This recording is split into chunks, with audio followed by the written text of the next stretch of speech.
Bien, estamos en vivo. ¿Qué tal, coders? Buenas noches. Bienvenidos por estar en esta transmisión. Esperemos unos minutos más, 5 minutos como máximo, para poder empezar. Veo que aquí ya hay varios presentes. Hoy día también vamos a programar en vivo, un poquito. ¿De dónde están escribiéndonos? Aquí hay de Lima. Ya estoy con la canchita, mencionan por aquí.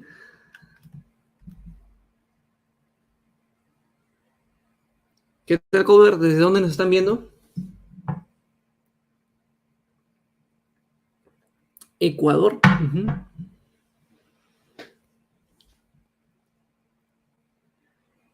Justo vamos a empezar a ver la agenda de esta transmisión en breve. Esperemos unos minutos, por favor. Argentina, Colombia, Perú, México, Honduras, Bolivia, vamos 38 personas, unos minutos más y damos inicio. ¿Qué tal la cuarentena, confinamiento o aislamiento, como en algunos países se suele llamar?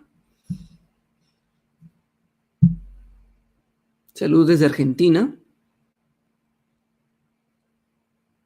Venezuela. ¿Qué tal, Luis? Santiago de Chile, Guatemala.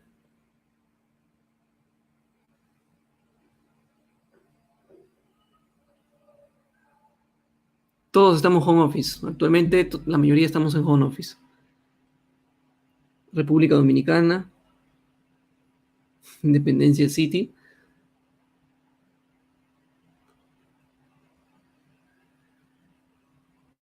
Por acá dicen que los informáticos nos hemos preparado para la cuarentena toda la vida, o sea que no nos afecta. Venezuela, Costa Rica. Bien, vamos a 63 conectados, unos minutos más y empezamos. Desde México.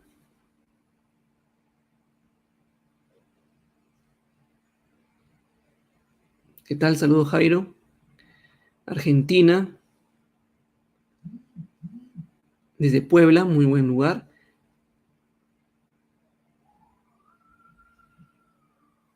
Sí, esperemos unos minutos más, por favor.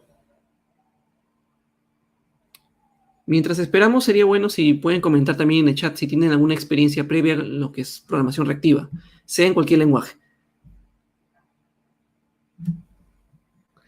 Saludos desde Namekusein.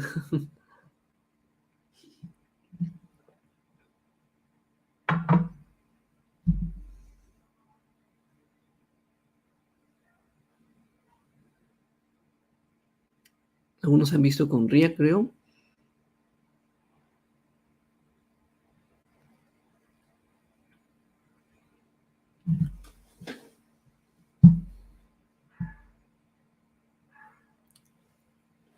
Bien, hay mucha gente de Colombia, me parece que estoy viendo ahorita.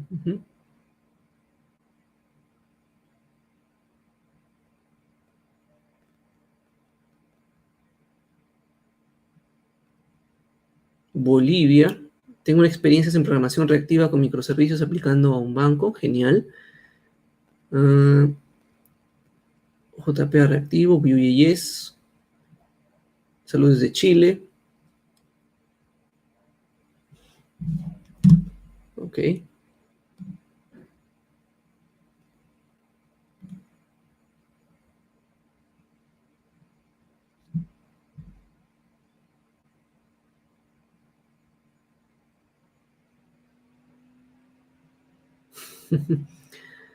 Bien, unos segundos más y empezamos.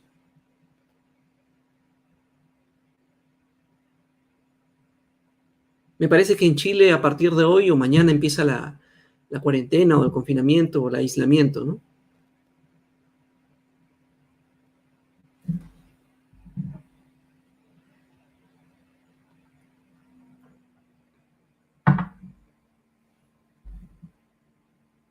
Bien, llevamos 100 conectados.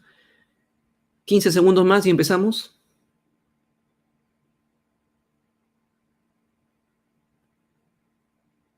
Ok, 5, 4, 3, 2, 1. Bien, vamos a dar inicio. Buenas noches con todos, gracias por estar presente y vamos a dar inicio a este Mito Live. Vamos a hablar, como dice el título, programación reactiva, específicamente en Java. Ya los he leído un poco aquí en el chat sobre su experiencia. Algunos han trabajado reactividad con microservicios, algunos han visto en tecnologías más front-end, pero la mayoría me ha dicho que tienen una breve experiencia. Algunos también mencionan que quizás que no.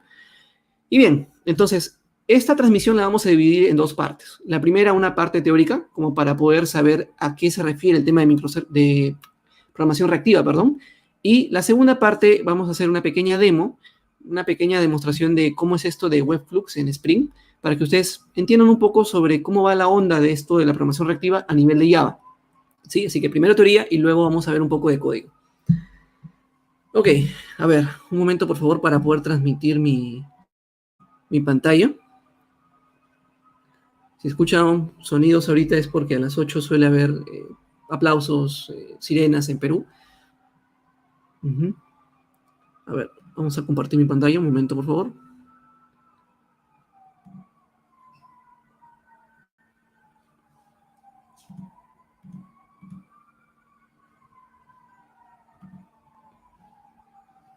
A ver, me confirman si están viendo las diapositivas sin ningún problema.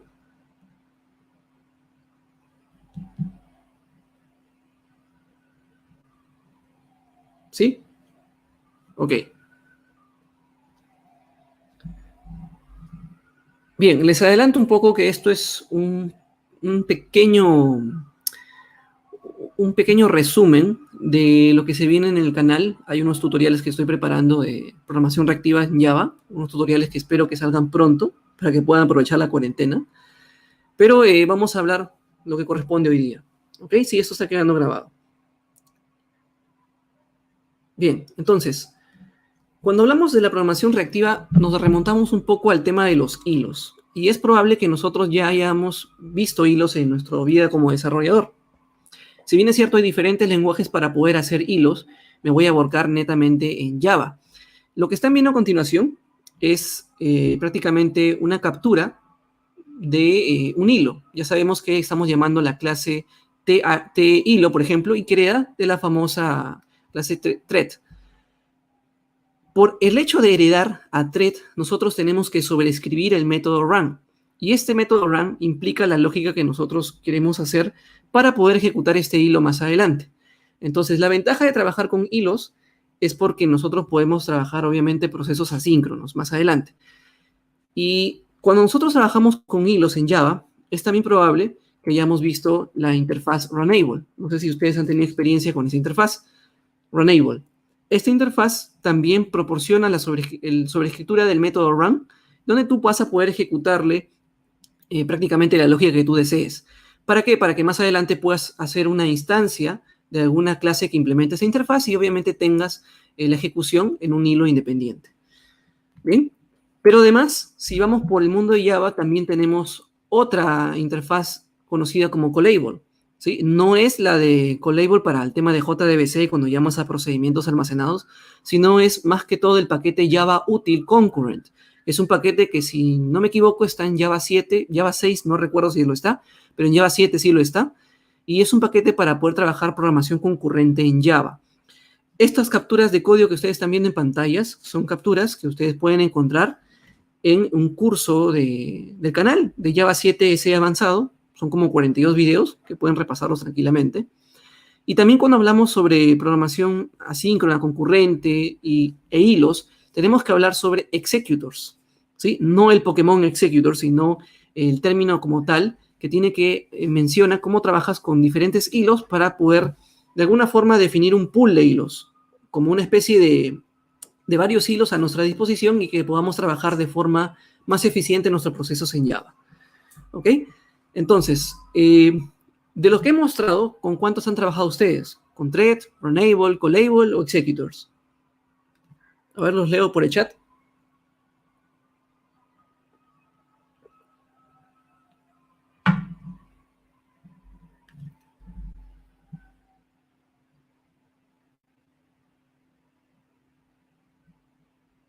A ver, hemos visto Threads, Runable, Collable y Executors. El más famoso es Threads, obviamente, ¿no? Runnable también. Muy bien. Entonces, de estos puntos que hemos tocado ahora, es importante que ustedes los manejen, diría, como cultura general o base, si es que se van a dedicar, obviamente, al desarrollo en Java. Pero si quieren aprender un poquito más o reforzar estos puntos, si es que algo no han visto, yo les recomiendo entrar al canal. Son 42 videos de esta sección del curso Java 7S avanzado. ¿Sí? Es una serie de videos donde van a aprender no Java desde cero, sino ya sabiendo por lo menos la parte básica de Java, empezar a ver algunas curiosidades o algunos aspectos que quizás desconocían o refuercen en Java, ¿no? ¿Ok? Cuando trabajamos, por ejemplo, por el lado de Spring Framework, para obviamente trabajar con el tema de Spring Reactivo hay que conocer las bases de Spring. Y este Mito Live se recomienda que las personas que quieran entender un poco la programación reactiva en Java deben manejar muy bien la parte de, obviamente, Java básico, Java hilos y un framework como tal. Y Spring es el framework, obviamente, por excelencia en el mundo de Java. Ahora, la imagen que están viendo ustedes a continuación representa un extracto de código, ¿sí? Donde tienen una anotación importante conocida como @async. Esta notación en el mundo de Spring Framework sirve para poder definir la lógica que viene a continuación en ese método como un proceso independiente para ejecutarlo en un hilo separado, ¿sí? Pero fíjense la forma de cómo programar. O sea, yo tengo que utilizar anotaciones y de luego definir como un bloque de código para que más adelante lo pueda invocar y se ejecute de forma asíncrona, ¿sí? Ahora, también en Spring, no sé si han escuchado otros tipos de implementaciones como Listenable Futures, @Listenable Futures, que también es, me parece importante para el tema de programación asíncrona en el mundo de Spring. Pero bien, entonces, he querido hacer un background, una especie de overview de lo que ofrece el mundo de programación asíncrona, concurrente en Java y Spring. Tenemos los threads, tenemos los runnable, tenemos los callables, tenemos también los executors y tenemos Spring con sus anotaciones @sync o también listenable futures. Bien. Entonces, ¿cómo podemos entender la programación reactiva? La programación reactiva, yo siempre lo explico de una forma sencilla para que ustedes lo puedan entender rápido, así no tengan experiencia con programación concurrente o asíncrona. Imagínense que ustedes siguen a un youtuber, espero que sigan al canal, ¿ok? Y cuando al youtuber sube un video, ¿está bien? Cuando este youtuber sube un video, este youtuber tiene personas que lo siguen, se le conocen como suscriptores, ¿está bien? Y estos suscriptores se enteran de algo cuando el youtuber lanza un evento, ¿está bien?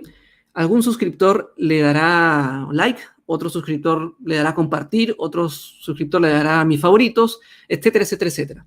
Entonces, entendamos un poco el flujo.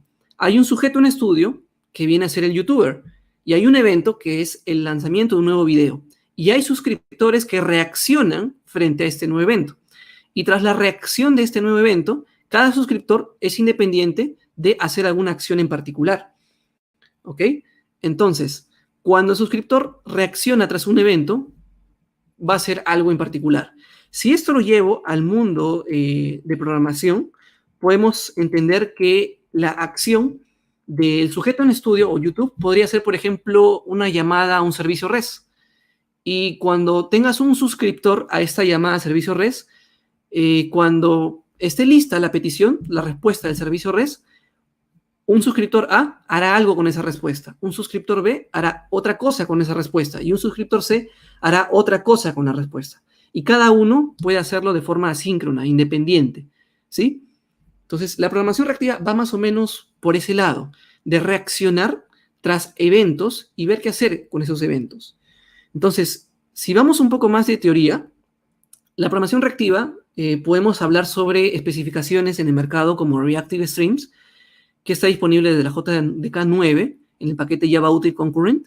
O también tenemos otras implementaciones, por ejemplo, de la mano de ReactiveX. Por ejemplo, no sé si ustedes han visto esta página, ReactiveX, ¿sí? Esta página es una API para poder trabajar el tema de programación reactiva, no solamente con Java, sino tenemos diferentes lenguajes que podemos implementar con esta API. Entre ellos, el más famoso para el mundo de Java es RxJava, que seguramente muchos de ustedes lo han escuchado, ¿sí? Tenemos también para JavaScript RxJS, que es para el tema de programación reactiva, y también se usa muchísimo, por ejemplo, en el mundo de Angular. Para el mundo de .NET también tienen rx.net. Para el mundo de Unity, el tema de videojuegos, también tienen UniRx. Para Scala, RX Scala, Clojure, C++, Lua, Ruby, Python, Go, Groovy, JRuby, Kotlin, Swift, hasta PHP tiene programación reactiva, señores, ¿ven? Entonces, Elixir, Dart, se usa bastante en el tema también de Android. ¿Ok? Entonces, aquí ustedes están viendo, tenemos ReactiveX con sus diferentes implementaciones en el mercado para que ustedes puedan entrar en este mundo. Si continúo con la presentación, también estamos hablando de algo conocido como Project Reactor. ¿Está bien? Project Reactor viene a ser otra alternativa en el mercado que permite también el uso de la programación reactiva en el mundo de Java. Podría decir que en el mundo de Java tenemos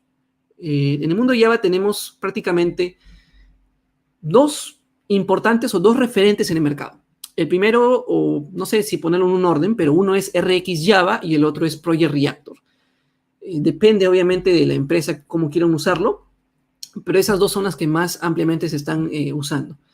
Bien, entonces, si sigo con la teoría,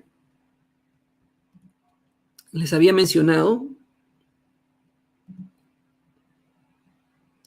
que justamente tenemos la programación reactiva con ReactiveX y sus diferentes implementaciones. ¿Está bien? ¿Quiénes usan programación reactiva? Lo utilizan muchísimas empresas, lo utilizan Netflix, GitHub, Microsoft, Trello, Treehouse, Airbnb, etc. ¿Está bien? Ahora, entendamos un poquito más sobre cómo procesar los datos en la programación reactiva. Hasta este punto ya hemos discutido cuáles son las implementaciones específicamente en Java, cuál es la idea general de entender la programación reactiva, pero realmente cuáles son los datos que procesa la programación reactiva.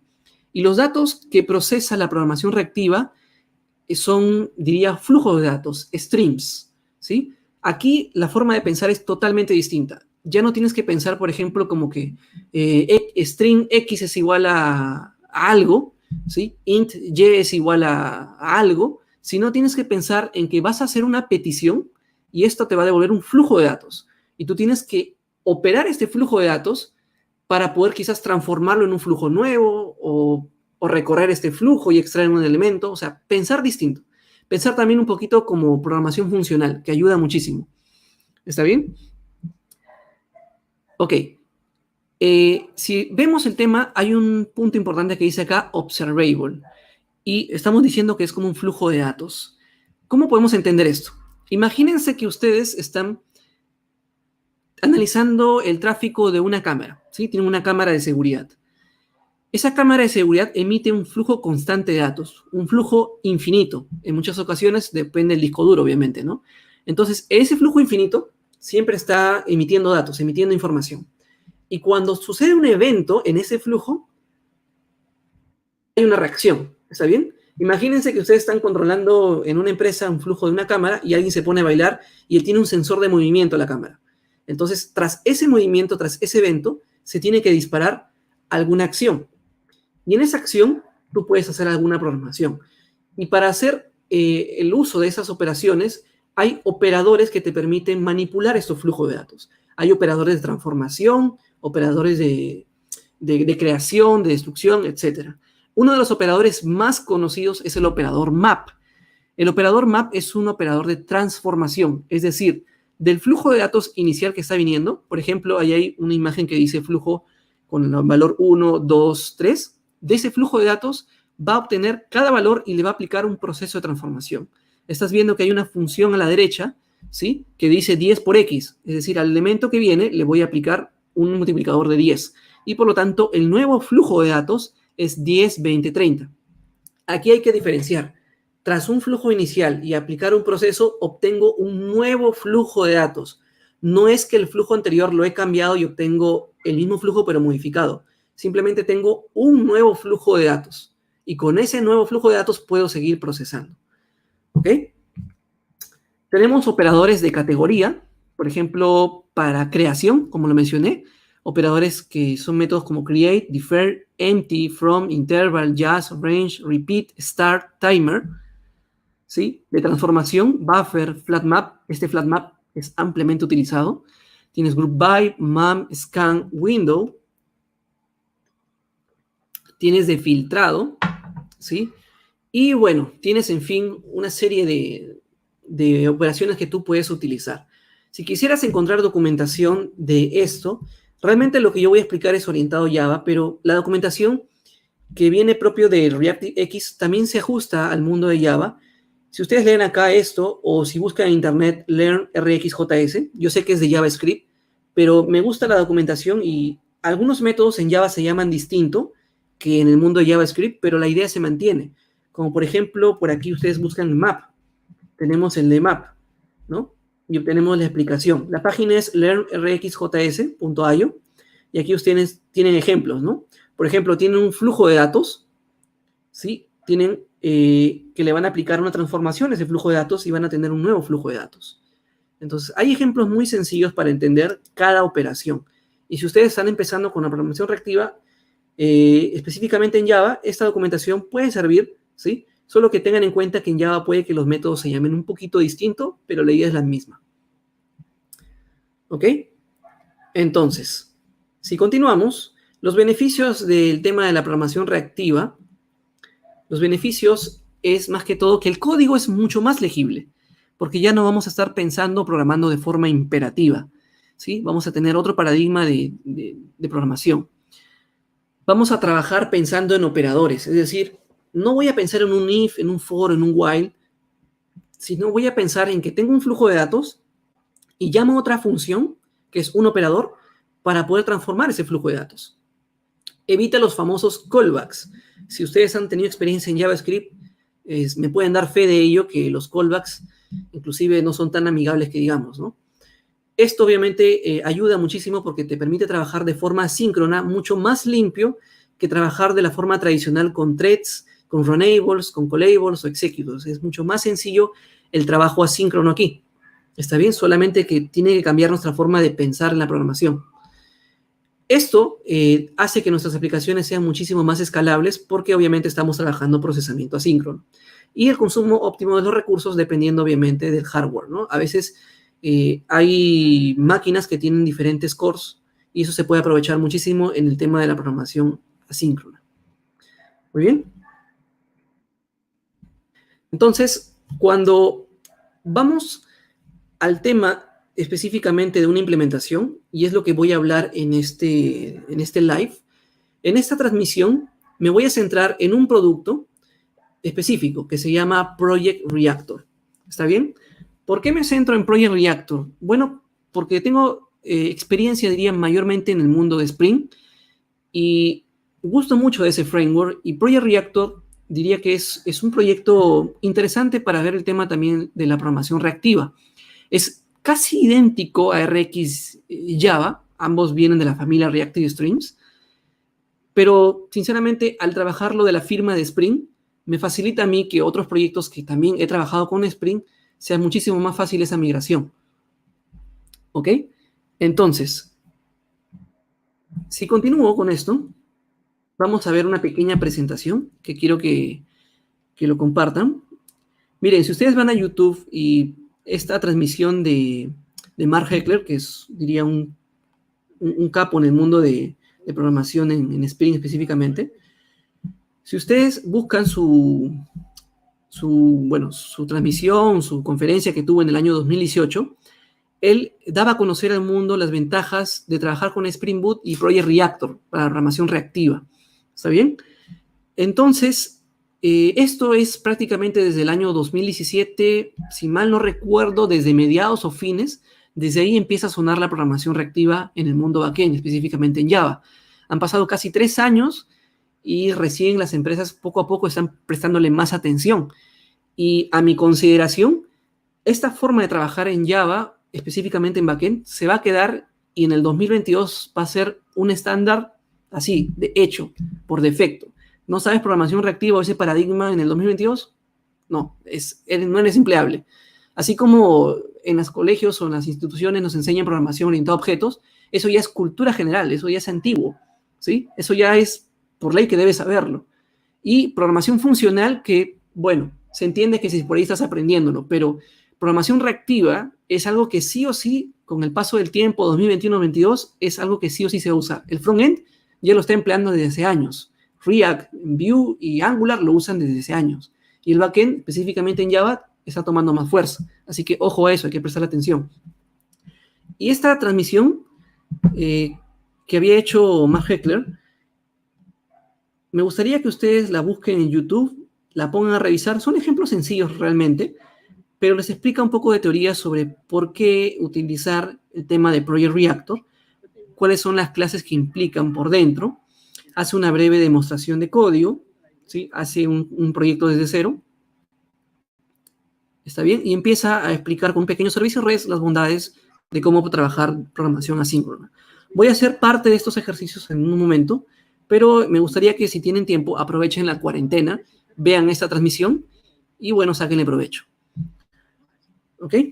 Entonces, ¿cuántos aquí de los presentes han tenido experiencia previa en Spring tradicional como Spring MVC? El famoso Spring MVC.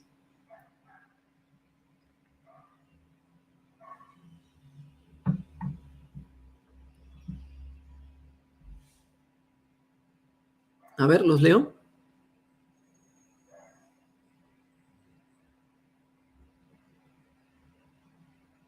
Ok. Si eres desarrollador Java, es muy probable que también hayas trabajado con Spring Boot. Y si quieres ser desarrollador Java y desenvolverte en esa línea de carrera, Spring Framework, Spring Boot es algo que no puedes evitar, ¿sí? O te vas por el mundo Java Enterprise, Jakarta o Spring Boot, pero ambas son soluciones muy demandadas en el mercado. Y cuando hablamos de Spring Framework, la parte tradicional de este framework para crear aplicaciones web, servicios REST, se le conoce como Spring MVC. Y Spring MVC está basado en servlets, ¿está bien? Y la forma de cómo programar Spring MVC es de paradigma imperativo, es más fácil de escribir código y de buguear porque es línea por línea, ¿sí? Ahí tienes las famosas APIs como JDBC, JPA y procesos bloqueantes. ¿A qué me refiero con procesos bloqueantes? En que como estás trabajando sobre un mismo hilo, ¿sí? Cuando el hilo esté ocupado, tienes que esperar que se desocupe para que venga a realizar otro proceso. Ahí hay un espacio de bloqueo, por eso se le conoce como procesos bloqueantes. ¿Ok? Entonces, también en este mundo de MVC tenemos algunas consideraciones, como por ejemplo @controller, @service, @repository, @component, ¿sí? Esos estereotipos también se pueden utilizar en el mundo reactivo de Spring, se comparte, pero también hay un enfoque un poco más funcional, pero se comparte. En cambio, en el mundo de Webflux, que es propio también del tema de Project Reactor es el proyecto general. Spring Webflux es un framework que utiliza Project Reactor para poder trabajar de forma más productiva el tema de programación reactiva acá en Spring. Cuando trabajamos Webflux, tenemos que no pensar ya en enfoque imperativo, sino más un enfoque funcional. ¿Está bien? Ya no está el modelo de los threads, sino el modelo event loop, el modelo concurrencia event loop. Si han trabajado Node.js, ese modelo le puede parecer muy familiar, ¿sí? El tema de los servidores se utiliza también acá Netty. En cambio, en la programación tradicional Spring MVC, pues hasta en un simple Tomcat, ¿sí? En un Tomcat también puedes correr Webflux, pero si es que soporta, si mal no recuerdo, servlets 3.1 hacia adelante, ¿sí? Eso tendría que verificar un poco en la documentación oficial. Pero mayormente no es para desplegarlo en servidores tradicionales. Mayormente el enfoque es para desplegar el código en alguna nube y que la nube se encargue de escalar. ¿Ok? Bien. Cuando vamos también el tema de la comparativa del Spring MVC con el tema de Webflux, como les dije, ¿no? Puedo compartir las anotaciones que son estereotipos comunes como @controller, @service, @repository, @component y otras anotaciones como request mapping. Por ejemplo, también en Spring MVC les dije que está basado en servlet APIs o contenedores de servlets. En cambio, en Web Reactive tengo que utilizar ya no servlet APIs, sino Reactive HTTP. Es otro enfoque y otra forma de despliegues. Servidores de servlets que soporten 3.1 hacia arriba, Netty, Undertow, etc. ¿Ok? Y hay dos clasecitas muy importantes en el mundo de la programación reactiva, específicamente en Webflux. La clase Flux y la clase Mono. ¿Está bien? La clase Flux y la clase Mono son clases que me van a permitir representar este flujo de datos del cual estaba hablando en la teoría. Entonces, yo voy a tener, por ejemplo, una lista de personas, ¿sí? Una lista de personas, y esa lista para mí representa un flujo. Y como son personas, es en plural y hay más de una persona, es obviamente una colección. Entonces, la clase que más representa una colección para el tema de programación reactiva en Spring es Flux. Es decir, yo voy a tener un flux de personas, es decir, un flujo de datos de personas al cual yo le voy a aplicar algún proceso. En cambio, si tuviera una sola persona, para representar la información de un solo dato, de un flujo de datos que tiene un solo elemento, se indica que es mono. ¿Está bien? Mono es para representar un solo elemento en un flujo de datos y flux es para representar muchos elementos de un flujo de datos. ¿Está bien? Entonces, con estas consideraciones, de aquí vamos a ver unos pequeños servicios REST para ver cómo entender este flujo de datos. Esto que están viendo aquí es parte del temario que estoy construyendo para los tutoriales gratuitos del canal, para que ustedes más o menos se familiaricen con los operadores reactivos y entiendan la onda de cómo trabajar los flujos de datos. ¿Sí? Es, diría, algo bien conciso de lo que se ve obviamente en el curso premium de Spring Reactivo, ¿no? Pero bien, hasta ahí no sé si tiene alguna pregunta antes de pasar al código.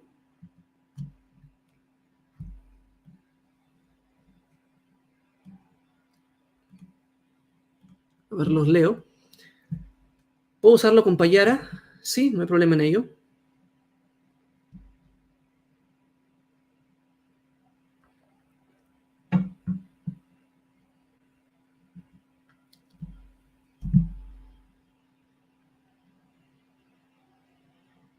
Al final vamos a hablar sobre el curso si ustedes desean. Ahí está la información en la página. Pero desde lo que se ha explicado hasta ahorita, no sé si hay consultas en la parte teórica antes de pasar al código, ¿no?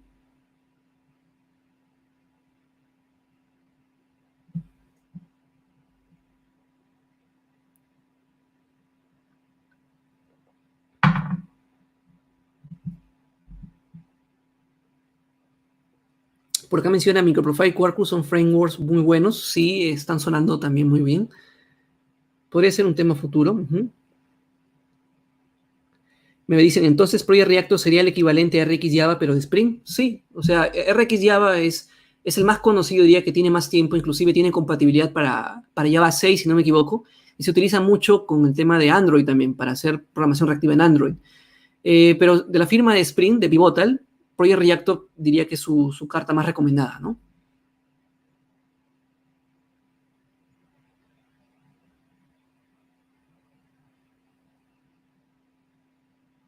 Diferencias entre rendimiento de RxJava y Webflux. No podría decirte una diferencia notoria, porque ambos están basados en la misma especificación, Reactive Streams. Simplemente la sintaxis puede cambiar un poco. Por ejemplo, en RxJava se llaman observables. Aquí son observables, pero los llaman mono para un valor y flux para varios valores. Y las operaciones en gran parte son las mismas.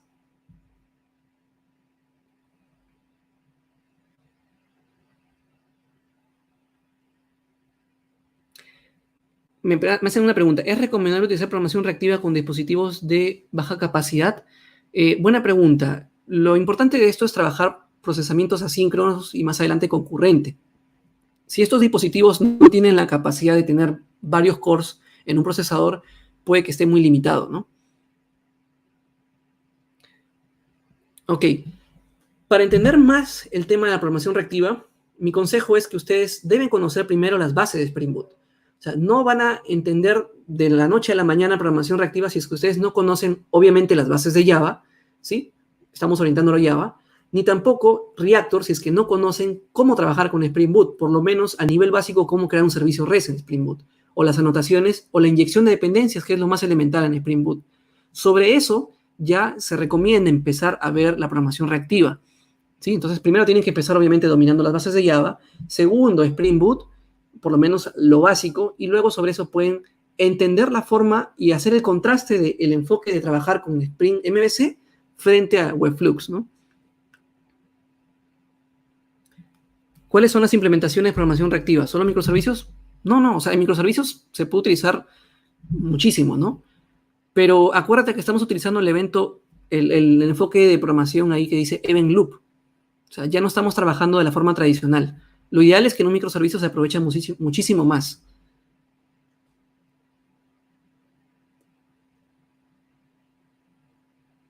¿Se puede aplicar con lambdas? Sí, esto es código. Sí, esto es código. No es que va a cambiar la arquitectura de tu aplicativo. Es código.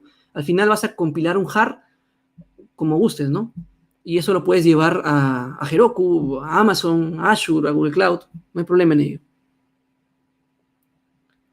Muy buena pregunta aquí, ¿no? ¿Con qué tipo de base de datos es más recomendable utilizar programación reactiva? Hasta el momento, soporte oficial hay con base de datos no SQL. Es decir, los drivers de conexión solamente son oficiales y sin beta, por decirlo de esa manera, de no SQL.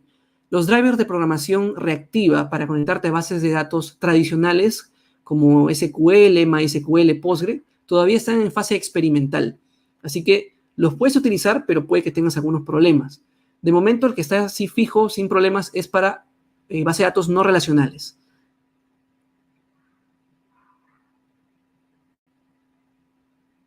¿En qué tipos de casos se recomienda utilizar programación reactiva?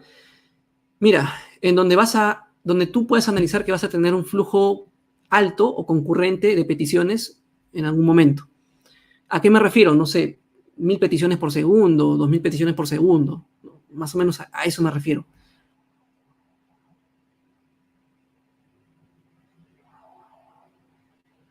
Ujú.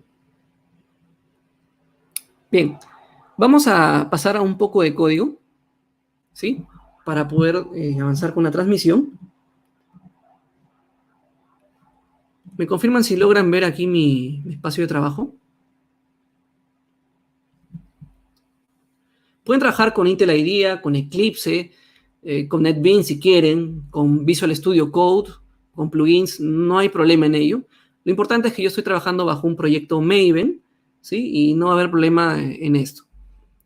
Bien, vamos a crear un primer proyecto. Vamos a hacer un servicio REST de forma reactiva, uno simple y uno aplicándole por lo menos un poquito de buenas prácticas. Bien, vamos a clic derecho aquí, en esta parte, y voy a crear un nuevo proyecto. Nuevo proyecto, Spring Starter Project. Y aquí en demo la voy a llamar de la siguiente forma. Vamos a ponerle demo Webflux. Vamos a escoger la versión Java 11. Ah, una recomendación. Para esto sería recomendable trabajar de Java 11 hacia arriba. Puede soportar Java 8, sí, pero obviamente esto es algo moderno y con el tiempo las empresas más van a utilizarlo, creo yo, con Java 11 porque es la versión LTS. ¿Ok? Bien, entonces, aquí lo que vamos a hacer es demo project, vamos a ponerle demo webflux y vamos a indicar el nombre de los paquetes com.mitocode,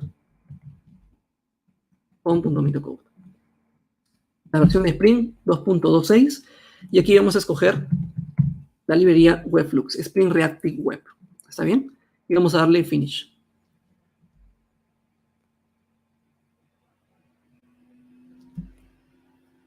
¿Funciona con OpenJDK?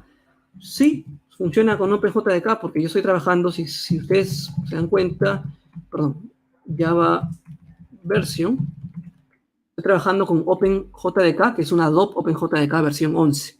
Pueden trabajar con Adobe OpenJDK, con Amazon Coreto, cualquier implementación que ustedes gusten del mercado.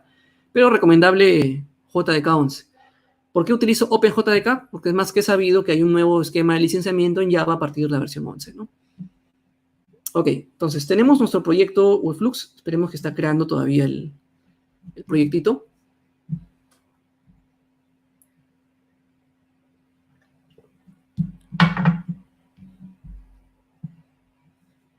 Pueden trabajar con Maven, Gradle. La verdad que es indistinto de eso. Lo importante es el código.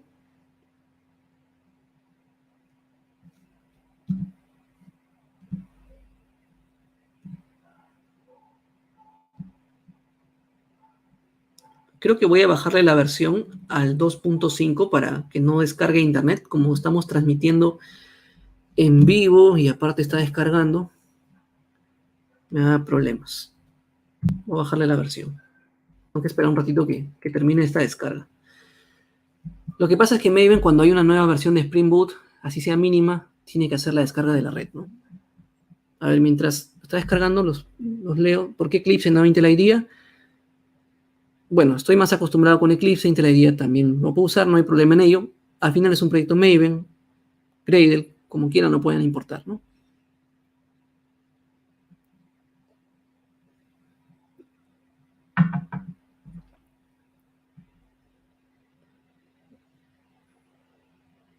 Intel IDEA también tiene versión de pago, ¿no? La más completa, que tiene buen soporte de Spring Boot, es versión de pago. Este es el STS, ¿no? Que es un Eclipse tuneado para Spring.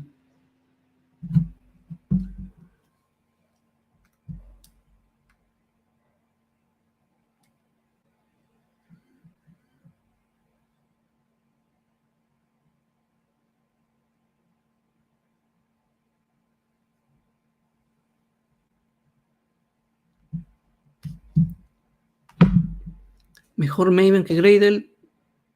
Bueno, no vamos a entrar en fanatismos, ya depende de comodidad de cada uno.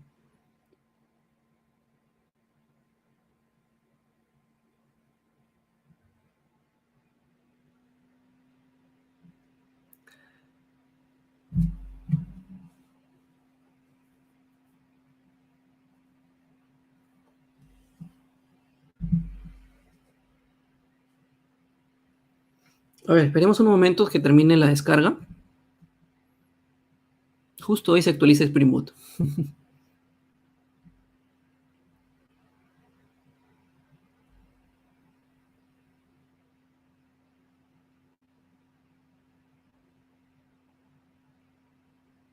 Ya, voy a dejarlo en la versión 5. Voy a poner un poco más de zoom. Ahí está. No, voy a hacer un Maven update al proyecto con Alt F5. Ya, esto no me interesa. Esto no. Listo. Vamos a esperar que refresque el proyecto. Me preguntan, ¿este tipo de proyectos se puede utilizar sin un alto tráfico de datos? Sí, sí, o sea, no hay problema en ello.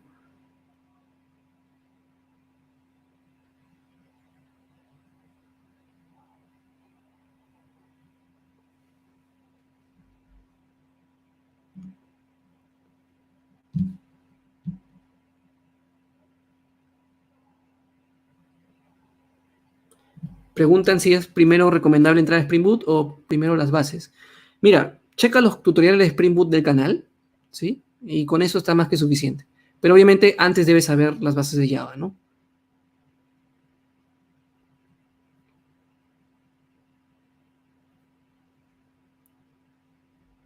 A ver, va a 46%.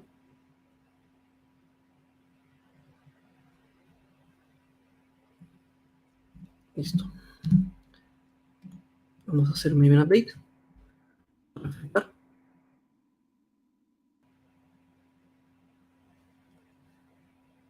Y aquí chequemos, está saliendo un warning. Ah, ya. Lo que pasa es que estoy utilizando Java 11 y como este es un workspace nuevo, por defecto no está agregado el runtime de Java 11. Así que yo voy a irme a Windows, Preference, por aquí tengo JRE, Installed JRE, y solo tengo la referencia JDK 8. Así que voy a agregar una nueva máquina virtual. Voy a apuntar a la versión Java que tenga por aquí.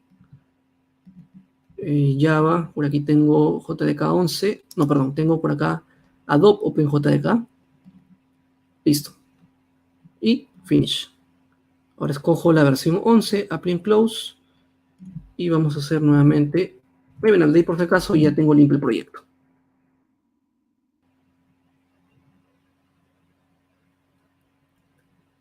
A ver, una última pregunta antes de explicar aquí. Me dicen, ¿Spring Reactor es compatible con Angular? Son cosas distintas. Frontend y backend es distinto. La forma de comunicación usualmente es por servicio REST. Spring Reactor va a poder hacer servicios REST y obviamente Angular podrá consumirlos. Así que al frontend realmente no le interesa cómo hiciste el backend. Al final al frontend lo que le importa es la data que el backend le devuelva. Nada más. Bien, entonces, Vamos a crear acá un nuevo paquete. Vamos a hacer algo simple. Nuevo paquete. Un punto .mitocode, punto model. Y vamos a crear acá una nueva clase, persona.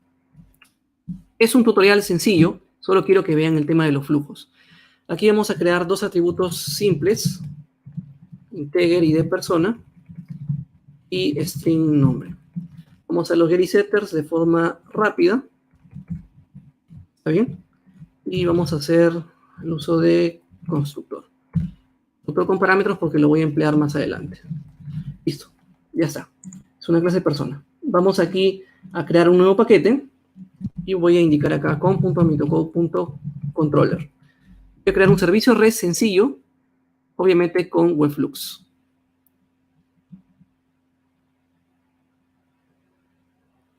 A ver, primero, como estamos creando un controlador, un servicio REST, vamos a indicarlo esto como persona controller. Para que entiendan este código, obviamente deben saber ya las bases de Spring Boot. Si no, pueden checarlo obviamente en el canal. Vamos a crear un servicio REST con la notación conocida como REST Controller y vamos a anotarlo con una ruta en particular para poder consumirlo, con request mapping, y vamos a indicar acá lo siguiente, API personas. ¿Está bien? Cuando venga este endpoint, lo consumiremos. Bien. Vamos a crear acá también un logger sencillo para poder ver qué es lo que está pasando por dentro.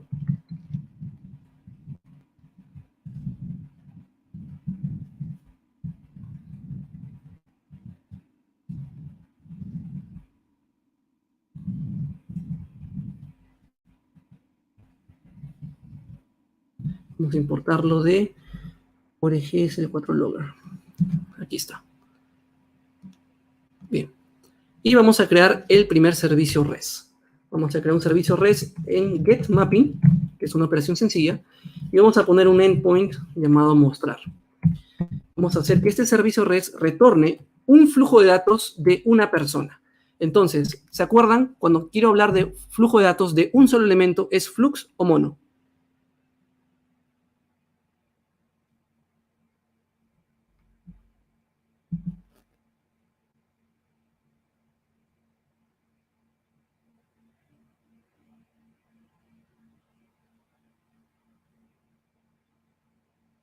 Obviamente, mono.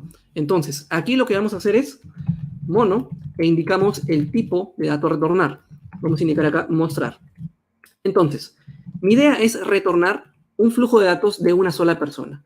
Yo puedo retornar una persona de esta forma, muy sencillo. Puedo indicar acá persona 1 y el nombre de la persona como lo he puesto, ¿no? Bien. Importamos y ya está. Pero para poder retornar un flujo de datos, necesito englobar o retornar un mono de persona. La forma más sencilla de crear un nuevo flujo de datos a través de un objeto en particular es mono.just. Esto va a recibir una data y esa data me va a permitir retornar como un flujo de datos de un solo elemento. Si yo corro el servicio y podemos revisar qué es lo que está pasando hasta el momento. Sería un localhost 8080 API personas mostrar. Entonces aquí, déjenme checar. Tenemos un localhost 8080 API personas mostrar. Y si ustedes se fijan, esto es la respuesta de un servicio REST común y corriente. Si ustedes como frontend consumen esto, ustedes como frontend se darían cuenta si es que el servicio REST fue hecho de forma reactiva o no. Obviamente no, no se darían cuenta. Simplemente retornan la respuesta. ¿Ok? Bien, por acá preguntan el tema de unit testing. ¿Se puede hacer pruebas unitarias con JUnit en Spring Boot 2.2.5? Tiene JUnit 5 por defecto. Y puedes utilizar el cliente Web Client para hacer peticiones a servicios REST reactivos. En contraparte, el anterior era REST Template. Ahora se utiliza Web Client.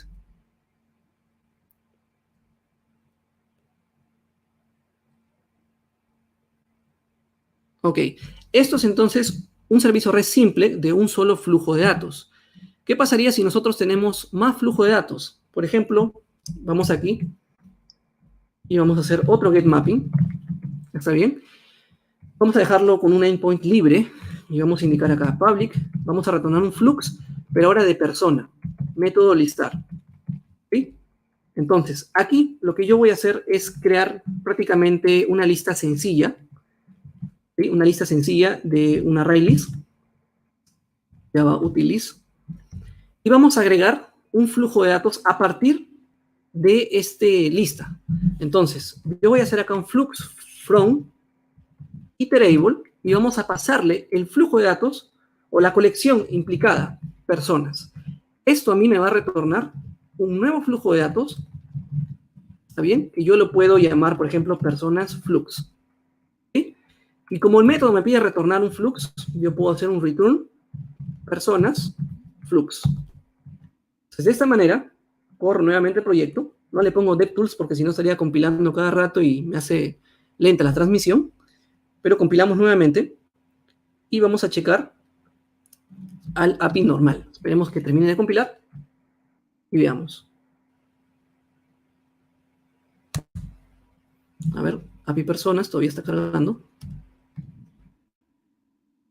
API personas slash.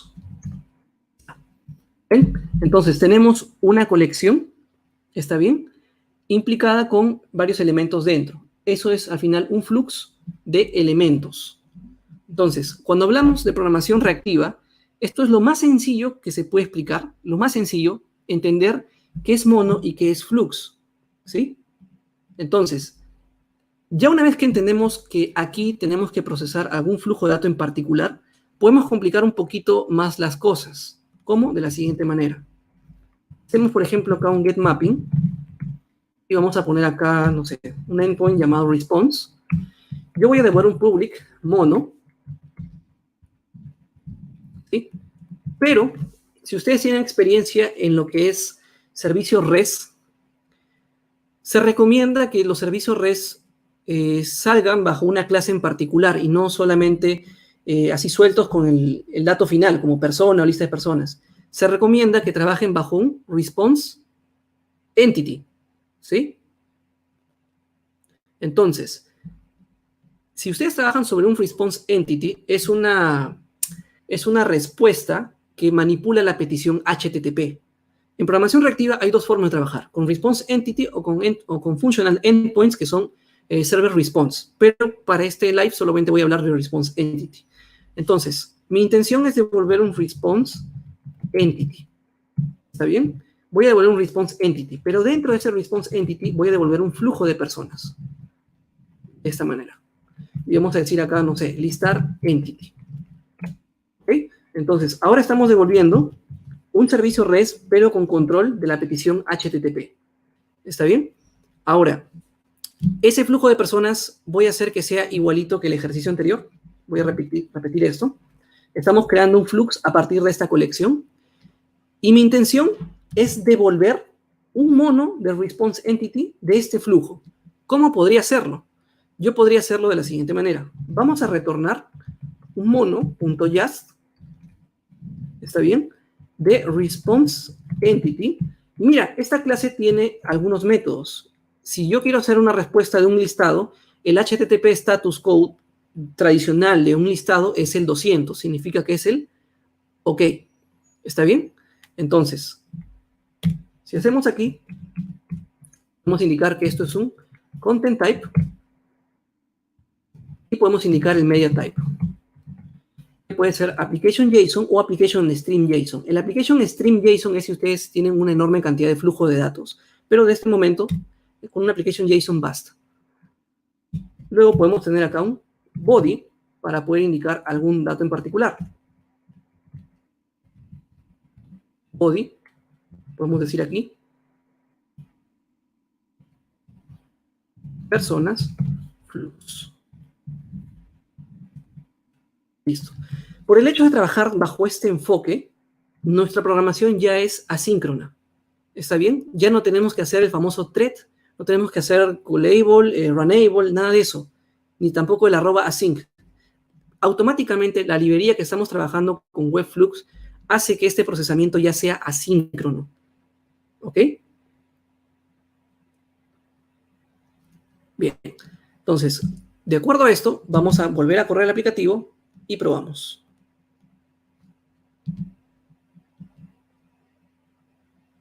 Me preguntan, ¿cómo serían las pruebas unitarias? Tienes que utilizar Web Client, que es la contraparte a REST Template de Spring. Acá utilizas Web Client.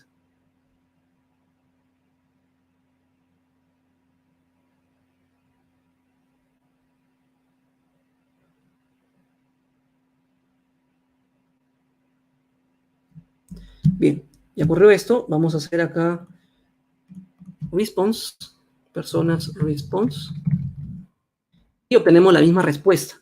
Entonces, lo que yo quiero que vean es, esta es una forma, diría, sencilla de cómo empezar a interaccionar con el tema de Webflux, y esto es una forma un poquito ya más madura. Obviamente no es el nivel de madurez 3 de Richardson, esto es un nivel, diría, 1 todavía, pero es un poquito más entendible porque estamos manejando con un response entity el status code de la petición, porque nosotros podemos indicar acá otros status code como created, como, o no sé, como bad request, entre otros, ¿sí? En cambio, aquí nosotros estamos obligados a devolver siempre un 200 porque no tenemos control de la petición HTTP.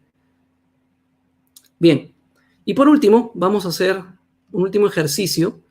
Voy a hacer una simulación como si estuviera conectándome como una base de datos y que me devuelva esa simulación un stream de datos. Por lo tanto, vamos a crear acá algunos métodos. Voy a crear acá unos métodos, public mono, void, vamos a poner acá eliminar, persona P, ¿sí? Y bueno, voy a poner simplemente un log para poder apoyarme rápido, eliminando tal ID de persona, y vamos a retornar, si obviamente ya se eliminó, es un flujo de datos vacío. Vamos a retornar un mono empty. ¿Está bien? Y vamos a crear otro método, retorna una persona, que se va a llamar buscar persona. Integer, vamos a poner modo, porque voy a hacer una evaluación. Yo lo que voy a hacer es, si es que viene, no sé, el ID 1, vamos a retornar un nuevo flujo de datos de la persona. Si no viene el ID 1, devolveré un flujo vacío. ¿Qué es lo que voy a hacer? Voy a simular como si me estuvieran preguntando para eliminar una persona. Entonces primero busco su ID, simulo, ¿no? Si viene 1, retorna esa persona. Si es que no encontré nada, retorna lo vacío. Entonces esto, en una situación más real, esto se cambiaría obviamente por una conexión a base de datos y la base de datos te debería devolver con el driver el flujo de datos en mono o en flux, según sea el caso. ¿Bien? Bien, entonces para utilizar estos dos métodos voy a crear acá un servicio REST en la operación delete mapping. Vamos a ponerle acá que reciba como parámetro un modo. Y vamos a poner aquí un public mono de response entity tipo void eliminar. ¿Está bien? Vamos a recibir entre parámetros un path variable modo integer modo. ¿Sí? Y retornamos aquí. Listo. Vamos a retornar, por ejemplo, imagínense la situación en un eliminar. El eliminar tiene que buscar primero si es que existe esa ID en la base de datos o verificarlo antes de hacer una eliminación. Por lo tanto, lo que podemos hacer es llamar a este método simulado buscar persona, pasarle un modo, de acuerdo a eso, devolverá a la persona 1 o devolverá algo vacío si es que no lo encuentro. Y mi intención es llamar a otro flujo de datos para hacer otro proceso con el flujo previo. Entonces, como yo quiero llamar a otro flujo para hacer un proceso de transformación, puedo utilizar el operador flatMap. El operador flatMap lo que va a hacer es sobre el flujo de datos previo, estoy colocando P, puedo ponerle X, Y, Z, pero P representa resultado del flujo previo, que puede ser el mono con la persona implicada o un mono vacío, ¿sí? Entonces, si es la persona implicada, la estoy llamando P, por ejemplo. Y lo que voy a hacer con P es indicar otro proceso. Puedo decir, ok, vamos a retornar otro flujo de datos, porque la intención de flatMap es retornar otro flujo de datos y decir, ok, voy a usar el eliminar para pasarle dicho P. Entonces, el eliminar recibe P, hace el proceso supuestamente de eliminación en base de datos y te retorna algo vacío, porque ya lo eliminó. Para cumplir con el método que tengo que retornar un response entity, yo lo que puedo hacer es un then, que significa, al finalizar esto, quiero devolver un mono, ¿ya? cast, ¿sí? ¿De qué? De una instancia de response entity, que retorna, por ejemplo, void, que es lo que pide el método, y dentro de él va a tener HTTP status, y un consejo o una buena práctica cuando uno elimina es indicar un no content, punto y coma. Listo, punto y coma. Entonces, de esta manera, tenemos el método creado, y esto sería, por ejemplo, una simulación como si esto se conectara a base de datos, retorna algo o no, y aquí puede seguir operando. Bien, entonces, para probar el delete mapping no lo puedo hacer en el browser, tengo que hacerlo en Postman, por ejemplo, y aquí podemos indicar el método API personas, delete, tenemos API personas, y acá le podemos poner un modo. Podemos ponerle, por ejemplo, el modo 1. Si viene 1, el delete debería retornarme un 204, que significa no content. Aquí está el status code, que significa que está funcionando, que es un no content. Pero, ¿qué pasaría si viene 0? Si viene 0, yo lo he programado para que me devuelva empty. Pero fíjense, si viene 0, me retorna un 200. ¿Por qué? Porque el HTTP por defecto de todo servicio REST es 200, el status code. Entonces, si es que obviamente viene 0, no va a entrar este flujo. Si viene 0, tiene que ser algo por defecto. Entonces, yo puedo indicarle otro método, default if empty. Si esto viene vacío, ok, retornemos una nueva instancia de response entity de tipo void, ¿está bien? Donde indiquemos aquí http status punto, por ejemplo, not found, ¿sí? El not found significa 404. El no content es 204, si no me equivoco. Entonces, vayamos, cambiemos el servicio y ahora verifiquemos con el operador 0, porque si viene 0, va a llegar acá, por ejemplo, ¿no? Mono empty, no entra nunca este flujo y termina disparando este flujo por defecto. Entonces, aquí vamos a ponerle delete API personas 0 y probamos. ¿Ves? Ahora estoy manipulando 404. Entonces, a lo que quiero llegar es el paradigma de programación, o sea, la forma distinta de programar a lo tradicional que uno está acostumbrado con if, else, while, for, sino que aquí tienes que pensar en operaciones. Estos operadores que manipulan el flujo de datos previo para hacer otro procesamiento adicional. Y así, concatenar operaciones. Y todo esto ya es asíncrono. O sea, por ley ya tienen mejor performance que la forma de programación bajo Spring MVC. ¿Ok? Entonces, aquí les voy a leer las preguntas del chat. Me dicen, bueno, hay demasiadas preguntas. Para el tema de testing, ya lo mencioné, puedes trabajar con Web Client, que es propio de Spring, que te lo ofrece para hacer consumos de servicios reactivos.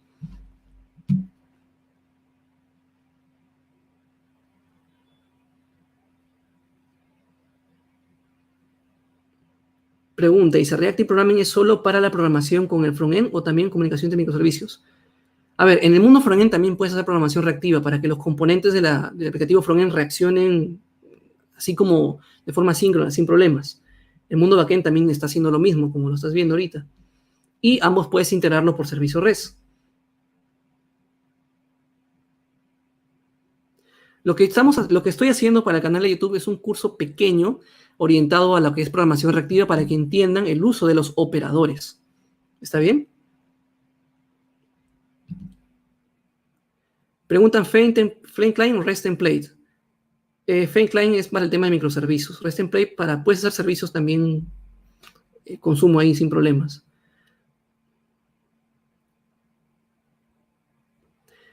¿Vendría a ser un concepto similar a las promesas? Sí, siempre, solo que las promesas no se pueden, diría, cancelar o operar o transformar los datos hasta que llegue, ¿no? Aquí yo puedo procesar el dato previo y seguir transformando los elementos. ¿Se puede controlar el número de núcleos utilizados para operaciones asíncronas? Sí, eso se le conoce como paralelismo. Puedes tener métodos que utilicen paralelismo, donde le indiques la cantidad de caminos, rails que se le conoce, para, según los procesadores que tengas, divide el flujo. ¿Qué pasa si en el medio te lanzan una excepción? También tienes operadores para eso, ¿sí? Tienes acá operadores, por ejemplo, on error, y eso lanza excepción, y obviamente por buenas prácticas tú deberías tener una clase que intercepte cualquier petición y la lance como un servicio REST, pero esto ya está preparado para eso también. Por acá mencionan,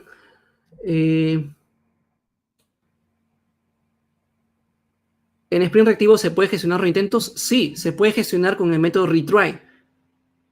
O sea, es simplemente que ustedes busquen la documentación de los operadores que puedan tener y deban pensar, ¿no? Tengo el flujo previo, voy a hacer algo con ese flujo y obtengo un nuevo flujo y puedo mostrar el siguiente flujo. O sea, es pensar distinto. Ya no tienes que pensar en forma imperativa, sino de forma secuencial llamando a métodos. Y obviamente acá interviene mucho la programación funcional. ¿Ok? Bien. A ver, un momento, por favor. Déjenme les comparto la pantalla.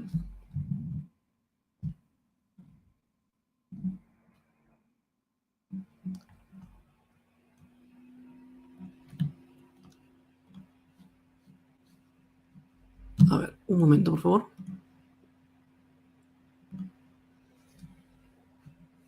¿Por qué hay operadores diamantes anidados? Me dicen. Porque estoy prácticamente concatenando diferentes tipos. Response entity, flux, lista, personas.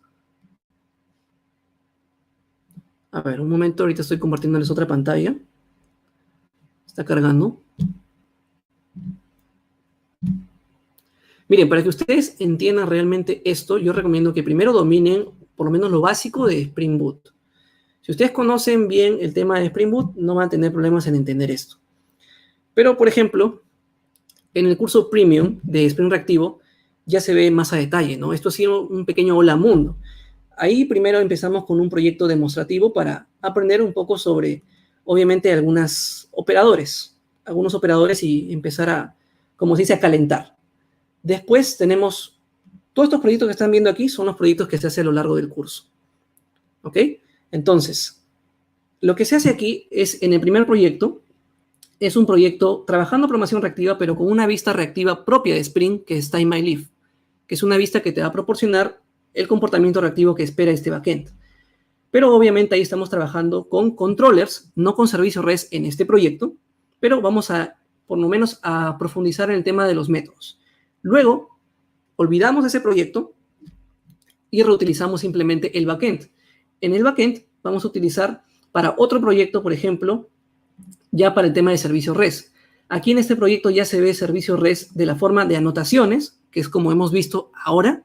Hay otro enfoque que es enfoque funcional, que es a través de handlers y routing, es a través de redirecciones. Por aquí me parece que tenemos routings. Aquí tenemos también router config, por ejemplo, la configuración de ruteos.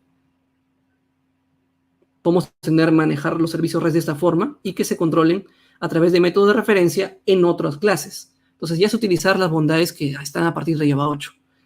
Tenemos Swagger para documentación de servicios REST, manejamos excepciones con clases que interceptan de forma global, filtros, manejamos paginación de servicios, manejamos obviamente Spring Reactivo, JPA con MongoDB, Spring Security, que es algo que poco se toca, pero acá tenemos que trabajarlo sí o sí de un enfoque reactivo. Es diferente a lo que uno está acostumbrado en programación normal, ¿sí?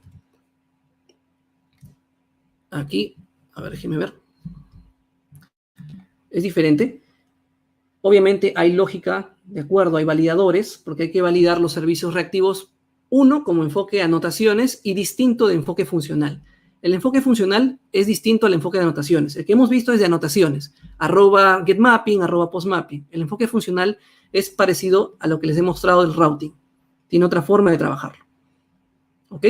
Una vez que terminamos ese proyecto, a este proyecto transformamos en microservicios y vemos cómo trabajar el gateway, que es, diría que la versión tradicional que no es reactiva se llama Azul, pero en Spring Cloud Gateway sí tiene soporte reactivo.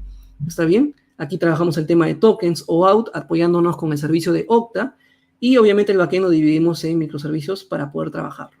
Todo esto lo desplegamos en Heroku, tanto a nivel monolito o a nivel de microservicios. Ese curso empieza el 18 de abril, pero lo que yo recomiendo es que ustedes sepan de una vez el tema de Spring Boot. Si no saben Spring Boot desde las bases, no van a poder, obviamente, adentrarse al curso. Usualmente las personas que llevaron ya Full Stack, que es un curso previo a este, donde se ve Spring Boot y Angular desde cero, es más fácil para ellos entender esto, ¿no? Pero en este curso empieza o arranca desde, obviamente, la configuración del entorno con Amazon Coreto o OpenJDK. Hacemos los ejercicios introductorios y, como les dije, ¿no? Primero el frontend con el backend también de MyLeaf. Y luego cambiamos a servicio REST, enfoque funcional, enfoque reactivo, enfoque de anotaciones. Hay temas de optimización y rendimiento. Vemos el modelo Manuel de Richardson, pero aplicado a servicios reactivos. Vemos servicios REST con Swagger.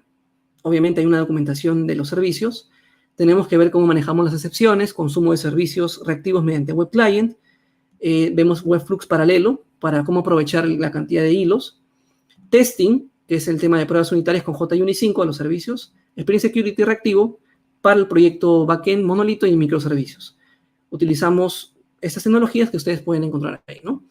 Entonces, ustedes entran a mitocom.com, cursos online, y ahí van a encontrar la sección de Spring Reactivo.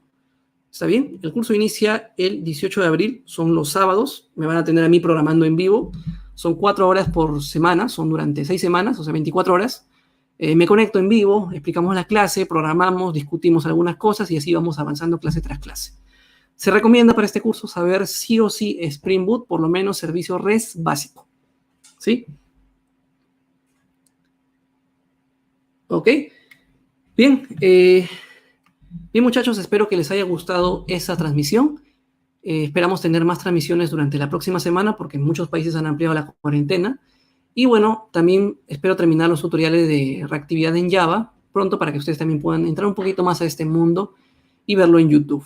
Bien, si ustedes quisieran revisar más información del curso, los invito a que puedan entrar a mitocom.com, sección cursos online, Spring Reactivo. Bien, muchas gracias. Por favor, suscríbanse al canal, compártanlo, activen la campanita para que estén atentos a futuras notificaciones. Espero que les haya gustado esta transmisión. Nos salgan de sus casas, cuídense y nos vemos en otra oportunidad. Hasta pronto.